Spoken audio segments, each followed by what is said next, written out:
కామారెడ్డి జిల్లా నిజామాబాద్ నుంచి హైదరాబాద్కు వెళ్లే హైవే NH-44 క్యాసంపల్లి వద్ద ట్రాఫిక్ అంతరాయం ఏర్పడింది. గత 2 రోజులుగా కురుస్తున్న భారీ వర్షాలకు క్యాసంపల్లి హైవే కాలువ వద్ద కాలువ ఉధృతంగా మారడంతో రోడ్లన్నీ డ్యామేజ్ అయ్యాయి. దీంతో సుమారు 2 గంటలుగా ట్రాఫిక్ తీవ్ర అంతరాయం కలుగుతోంది. వాహనాలు 5 కిలోమీటర్ల మేర నిలిచిపోయాయి.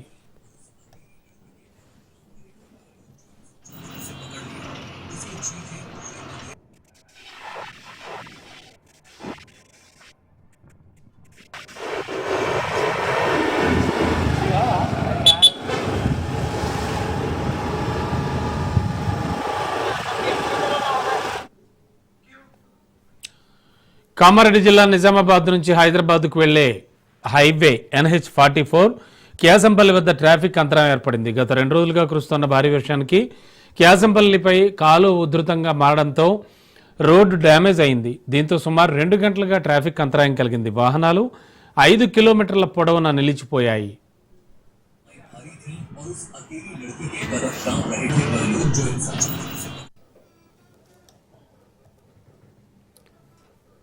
కామారెడ్డి జిల్లా నిజామాబాద్ నుంచి హైదరాబాద్కు వెళ్లే హైవే NH-44 క్యాసంపల్లి వద్ద ట్రాఫిక్ తీవ్ర అంతరాయం ఏర్పడింది. ఇక లేటెస్ట్ ఇన్ఫో అందించడానికి మా కరెస్పాండెంట్ రాజు సిద్ధంగా ఉన్నారు.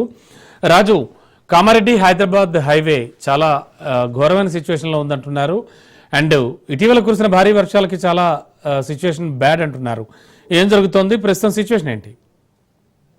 అయితే కామారెడ్డి జిల్లా నిజామాబాద్ నుండి హైదరాబాద్ వెళ్లే వైపు NH-44 పైన రోడ్డు అంతరాయం జరిగింది. అయితే NH-44 పూర్తిగా కుంగిపోవడం కట్ కావడంతో కొంత వెహికల్స్ అక్కడ నుంచి వెళ్లే పరిస్థితి లేదు. అయితే కొన్ని వెహికల్స్ ధైర్యం చేసి వెళ్తే అక్కడ దిగపడే అంటే మట్టిలో కూరుకుపోయే పరిస్థితి ఉంది. కాబట్టి అక్కడ పూర్తి స్థాయిలో ట్రాఫిక్ అయితే పూర్తిగా అంతరాయం ఏర్పడింది. ఇప్పటికే కిలోమీటర్ల మేర వెహికల్స్ అన్ని కూడా అక్కడ నిల్చోబడ్డాయి. అదేవిధంగా గత 2 రోజుల నుంచి కురుస్తున్న వర్షాలకు ఇప్పటికీ అధికార యంత్రాంగం అంతా కూడా చదును చేసే పరిస్థితిలో ఉన్నప్పటికీ వర్షం కారణంగా చేయలేని పరిస్థితి ఇప్పటిదాకా. అయితే ఇప్పుడే దిద్దుబాటు చర్యలు అనుకున్నారు అధికార యంత్రాంగం అంతా కూడా. ఇంకా కామారెడ్డి టౌన్ అయితే ఇప్పటికీ తేరుకోలేదు. వరద పోయింది కానీ బురద మిగిలింది పట్టణానికంతా కూడా. ఇప్పటికే అటు అశోక్ నగర్, విద్యానగర్, కల్కి నగర్, తర్వాత కల్కి నగర్, పంచముఖ హనుమాన్ నగర్, గురు రాఘవేంద్ర కాలనీ, జిఆర్ కాలనీలో ఇప్పటికీ కొద్దిగా వరద పోతుంది. అయితే జిఆర్ కాలనీలో ఇంకా జిఆర్ కాలనీ వాసులంతా కూడా పునరావాసం కేంద్రంలోనే ఉన్నారు. మిగతా గురు రాఘవేంద్ర కాలనీ ప్రజలు కూడా పునరావాస కేంద్రం నుంచి ఇప్పుడిప్పుడే వాళ్ళ ఇళ్లకు చేరుకుంటున్నారు. కానీ మొత్తము ఫస్ట్ ఫ్లోర్ పూర్తిగా మునిగిపోయిన పరిస్థితి, 1వ ఫ్లోర్ అంటే మొత్తం ఇల్లు పూర్తిగా మునిగిపోయిన పరిస్థితి. అందులో వంట సామాగ్రి, బియ్యము, రకరకాల వస్తువులన్నీ కూడా మునిగిపోయి ఈ రోజు రోడ్డున పడ్డ పరిస్థితి ఉంది. అయినా గత 2 రోజులుగా అటు ఎస్పీ రాజేష్ చంద్ర, తర్వాత కలెక్టర్ ఆశీష్ సంగ్వాన్ ఇద్దరు కూడా కష్టపడి పట్టణం అంతా కూడా నిరసరాయులకు అందరికీ కూడా హెల్ప్ చేసే ప్రయత్నం చేసి సహాయం చేసే ప్రయత్నం చేస్తా ఉన్నాడు. గత 2 రోజులుగా మంచినీరు లేకపోవడం, అదేవిధంగా 2 రోజులుగా కరెంటు కూడా ఇంకా పునరుద్ధరించలేదు. మొత్తానికి దేవునిపల్లి చెరువు పొంగిపోవడంతోనే ఈ పట్టణం అంతా కూడా నీళ్లు వచ్చినట్టుగా స్థానికైతే చెప్తా ఉన్నారు. రైల్వే ట్రాక్ అయితే దిక్నూరు నుంచి జంగంపల్లి మధ్యలో ఉన్నటువంటి పొందూరు దగ్గర రైల్వే ట్రాక్ పూర్తిగా కొట్టుకుపోవడంతో ఇప్పటికే 20 నుంచి 30 రైళ్లు కూడా రద్దు చేసినట్టుగా, దారి మళ్లించినట్టుగా అయితే దక్షిణ మధ్య రైల్వే ప్రకటించింది. అదేవిధంగా తడకమడ్ల, ఆరేపల్లి, జంగంపల్లి ఇప్పటికే రోడ్ అంతా కూడా అంతరాయం ఏర్పడి అటు వాళ్ళు ఈ పట్టణానికి, కామారెడ్డి పట్టణానికి అయితే రాకపోకలు నిలిచిపోయాయి. అదేవిధంగా హైదరాబాద్ టు కామారెడ్డి టౌన్ లో NH-44 రోడ్ పూర్తిగా కట్ కావడంతో అటు విద్యుత్ స్తంభాలు పడిపోవడంతో అక్కడ కూడా కామారెడ్డి నుంచి హైదరాబాద్ వెళ్లే దారి కట్ కావడంతో అక్కడ కూడా దారి మళ్లించే పరిస్థితి ఏర్పడింది. మొత్తం ఇప్పటికీ 150 నుంచి 200 కుటుంబాల వరకు పునరావాస కేంద్రంలోనే ఉన్నారు. వాళ్ళందరికీ కూడా కామారెడ్డి ఫంక్షన్ హాల్ వాళ్ళందరినీ ఉంచి భోజన సదుపాయం అయితే ఏర్పాటు చేశారు.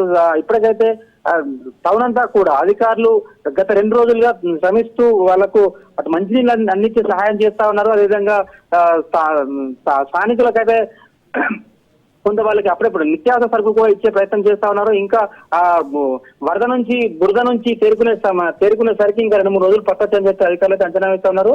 స్థానికులందరికీ కూడా పిలిచి ఓదారుస్తున్నారు, ధైర్యం చెప్తా ఉన్నారు. కొంత నిరాశలకైతే కొంత అన్నం పెట్టే ప్రయత్నం అయితే చేస్తా ఉన్నారు. చిన్నపిల్లలకైతే అటు అంటువ్యాధులు ప్రబలకుండా ఇప్పటికే అటు మెడికల్ సిబ్బంది అంతా కూడా సంసిద్ధం చేశారు. అక్కడ ఎప్పటికప్పటికి అందుబాటులో వచ్చి మెడికల్ క్యాంపులు అయితే అందుబాటులో పెట్టి మెడికల్ క్యాంపులు నిర్వహిస్తా ఉన్నారు. మొత్తంగా చూసుకుంటే కామారెడ్డి ఈ విలయ తాండవానికి విలవిల్లాడింది. అక్కడ పరిస్థితి చాలా ఘోరాతి ఘోరంగా ఉన్నది. ఇంకా 2-3 రోజులు కానీ పడితే గానీ అక్కడ పరిస్థితి ఇంకా చక్కదిద్దే ప్రయత్నం జరగదు. అయినా సరే ప్రభుత్వం వెంటనే అక్కడ ఉన్నటువంటి నిరాశ్రయాన్ని ఆదుకోవాలని చెప్పి అక్కడ డిమాండ్ చేసినటువంటి వ్యక్తమైతే పరిస్థితి కనిపిస్తుంది. రాజు, ముఖ్యంగా ఈ పాడైపోయిన రోడ్లు కానీ అలాగే ఎందుకంటే హైవే చాలా ఎప్పుడు కూడా ట్రాఫిక్ ఉండేటువంటి సిచ్యువేషన్, మరి దానికి యుద్ధ ప్రాతిపదికన ఏమైనా చర్యలు తీసుకుంటూ ఉన్నారా? ప్రజెంట్ సిచ్యువేషన్ ఏంటి? నిన్నటికి నిన్న సీఎం రేవంత్ రెడ్డి అక్కడ దిగే ఆలోచన చేశారు, కానీ వాతావరణం అనుకూలించకపోవడంతో అక్కడ నిన్న హెలికాప్టర్ దిగలేదు. దాని కారణంగానే సమీక్ష చేయలేదు.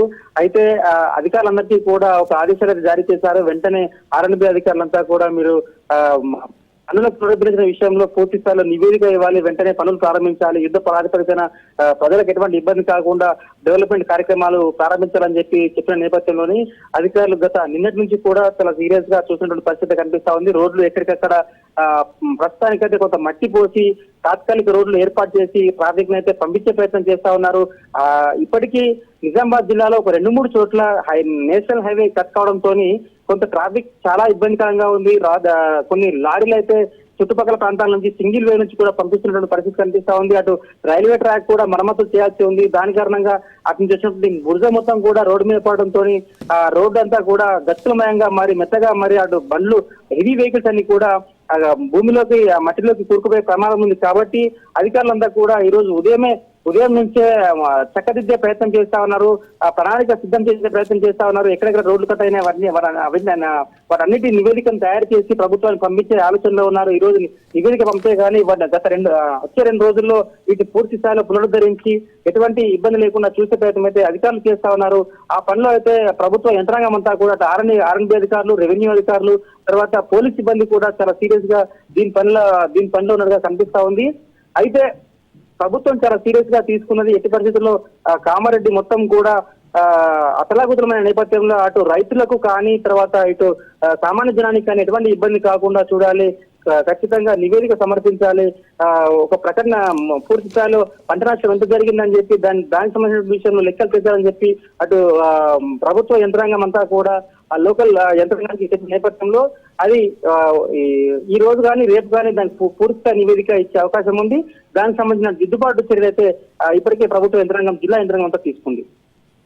Thank you Raju.